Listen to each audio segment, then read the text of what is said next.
신드바드의 모험. 멀고 먼 옛날 페르시아라는 곳에 신드바드라는 젊은이가 살고 있었어요. 신드바드는 여행을 무척 좋아했어요. 그래서 큰 배에 여러 가지 물건을 싣고 다니며 장사도 하고 여행도 하며 살아가고 있었지요. 어느 날 신드바드가 탄 배가 바다를 항해하다가 작은 섬 하나를 발견했어요. 뱃사람들은 그 섬에서 쉬어가기로 했어요. 신드바드 일행이 섬에 올라 불을 피우고 있는데 이상한 일이 벌어졌어요. 갑자기 섬이 꿈틀꿈틀 움직이지 않겠어요? 알고 보니 그 섬은 커다란 고래의 등이었어요. 신드바드와 뱃사람들은 허둥지둥 바다로 뛰어들었지만 거센 파도에 휩쓸리고 말았지요. 신드바드가 정신을 차리고 보니 낯선 섬의 바닷가에 홀로 남겨져 있었어요. 두려움에 떨며 두리번거리던 신드바드는 엄청나게 큰 알을 보게 되었어요. 그때 어디선가 휘휘 매서운 바람소리가 들리더니 커다란 검은 그림자가 신드바드를 덮쳤어요. 하늘을 올려다보니 전설의 로쿠가 날고 있었지요. 로쿠는 몸집이 매우 커서 코끼리도 잡아먹는다고 알려진 새였어요. 큰 알은 바로 로쿠의 알이었던 거예요. 로쿠를 따라가면 이곳을 벗어날 수 있을 거야. 신드바드는 로쿠가 앉아 쉬는 틈을 타 로쿠의 다리에 자신을 묶었어요. 로쿠는 신드바드가 매달려 있는 줄도 모르고 바다 위를 힘차게 날아올랐지요. 로쿠는 한참을 날아 어느 섬에 도착했어요. 신드바드는 재빨리 로쿠의 다리에서 내렸어요. 주위를 살펴본 신드바드는 깜짝 놀랐어요. 커다란 다이아몬드가 여기저기 널려 있고 그 사이로 수많은 뱀들이 혀를 날름대고 있었지요. 어찌한담 여기서 꼼짝없이 죽게 생겼네. 그런데 벼랑간 위에서 고깃덩어리 하나가 떨어졌어요. 고깃덩어리는 땅에 떨어지면서 다이아몬드가 박혔어요. 그러자 독수리가 고깃덩어리를 움켜쥐고 날아갔지요. 누군가 저 벼랑 위에서 고깃덩어리를 던지는구나. 그러면 독수리가 다이아몬드가 꽂힌 고깃덩어리를 집어올 테니까 말이지. 신드바드는 값비싼 보물들을 닥치는 대로 주머니에 담았어요. 그리고 다이아몬드가 박힌 고깃덩어리를 등에 묶은 다음 독수리를 기다렸어요. 잠시 후 독수리가 나타나 신드바드가 매달린 고깃덩어리를 움켜쥐고 벼랑 위로 날아올랐어요. 그렇게 골짜기를 빠져나온 신드바드는 벼랑 위에 있던 사람들이 배를 타고 무사히 집으로 돌아왔어요. 신드바드는 섬에서 가져온 보물 덕분에 큰 부자가 되었어요. 그래서 더 많은 물건을 사서 배에 싣고 다시 장사를 하러 여행길에 나섰지요. 그런데 이번에는 큰 폭풍우를 만나 배가 모두 부서지고 말았어요. 신드바드는 판자 하나를 붙잡고 며칠 동안 바다를 떠다니다 겨우겨우 어느 섬에 도착했어요. 기운을 차리고 섬을 둘러보는데 개울 앞에서 수염이 하얀 노인이 신드바드를 불렀어요. 여보게, 내가 기운이 없어서 그러니 나를 좀 업어서 이 개울을 건네주겠나? 네, 그러지요, 어르신. 신드바드가 노인을 업자 노인은 갑자기 긴 수염으로 신드바드의 목을 졸랐어요. 신드바드는 깜짝 놀라 노인을 떨쳐버리려고 갖은 내를 썼지만 노인은 떨어지지 않았어요. 노인은 사람의 등에 타고 다니며 괴롭히다가 태운 사람의 기운이 빠지면 잡아먹어 버린다는 바다 노인이었던 거예요. 바다 노인은 끊임없이 신드바드에게 명령했어요. 개울을 건너라. 저 산을 넘어가라. 어서 계속 걸어라. 신두바드는 꼼짝없이 바다 노인을 등에 업고 노인이 가자는 곳으로 다니며 며칠을 보냈어요. 안 되겠다. 무슨 수를 내야겠어. 궁리하던 신두바드의 눈에 포도나무가 보였어요. 그래, 바로 저거야. 신두바드는 포도를 따서 포도주를 만들었어요. 어르신, 포도주를 좀 드셔보세요. 아, 맛있다.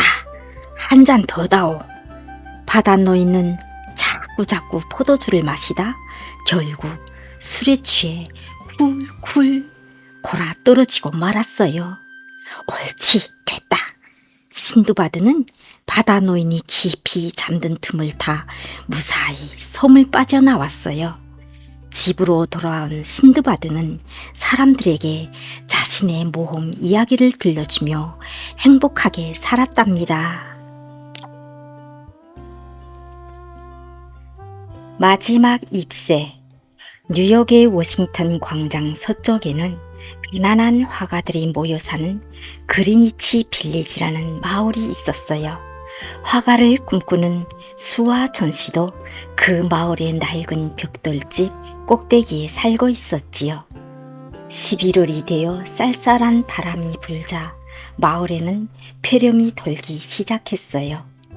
따뜻한 고장에서 자란 존 씨는 무서운 추위를 견디지 못하고 그만 폐렴에 걸리고 말았지요. 의사는 존 씨를 진찰한 뒤 수에게 말했어요.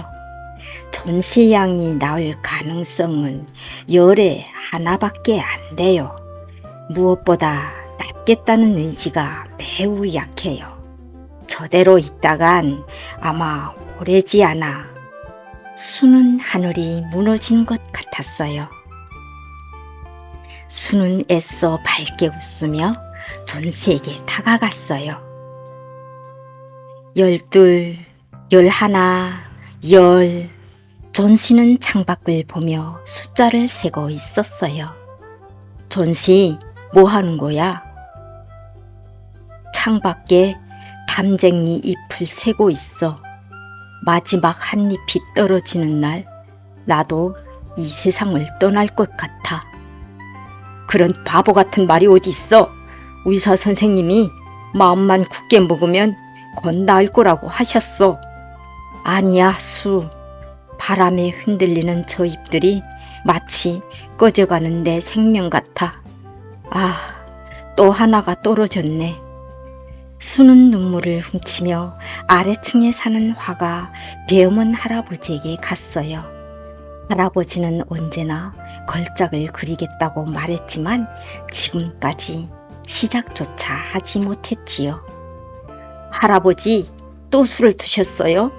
그래서 작품은 언제 그리시겠어요? 수, 무슨 일이라도 있어? 웬 투집이야? 수는 할아버지에게 존 씨의 이야기를 들려주었어요. 그러자 할아버지는 큰 소리로 화를 내며 말했어요.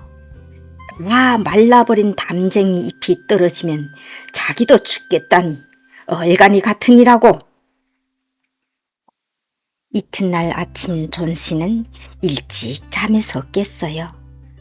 수, 커튼을 열어줘. 담쟁이 잎이 얼마나 남았는지 궁금해. 수는 잠시 망설이다가 커튼을 젖혔어요. 담벼락에는 잎사귀 하나만이 위태롭게 매달려 있었지요. 이제 마지막 잎사귀로구나. 저 잎사귀도 곧 떨어지겠지? 존 씨는 힘없이 말하며 침대에 다시 누웠어요. 하지만 하루 종일 거센 바람이 불던 그날 마지막 잎사귀는 꿋꿋이 담벼락을 지키고 있었어요.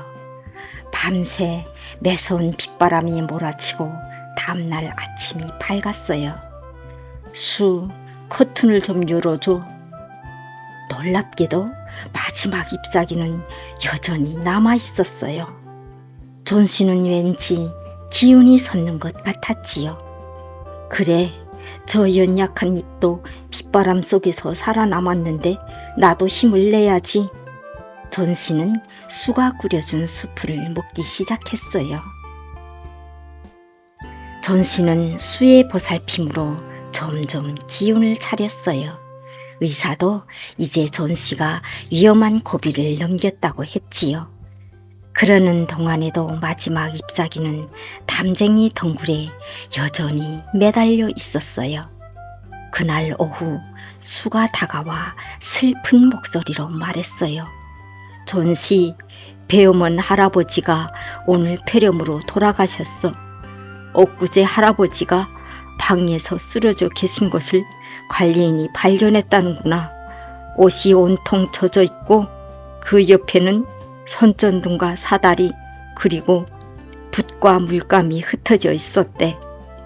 그럼 수 혹시? 그래 존 씨, 저 잎사귀를 좀 봐. 세찬 바람에도 전혀 움직이지 않다니 이상하지 않니? 저건 배엄원 할아버지가 너를 위해 그린 걸작이야.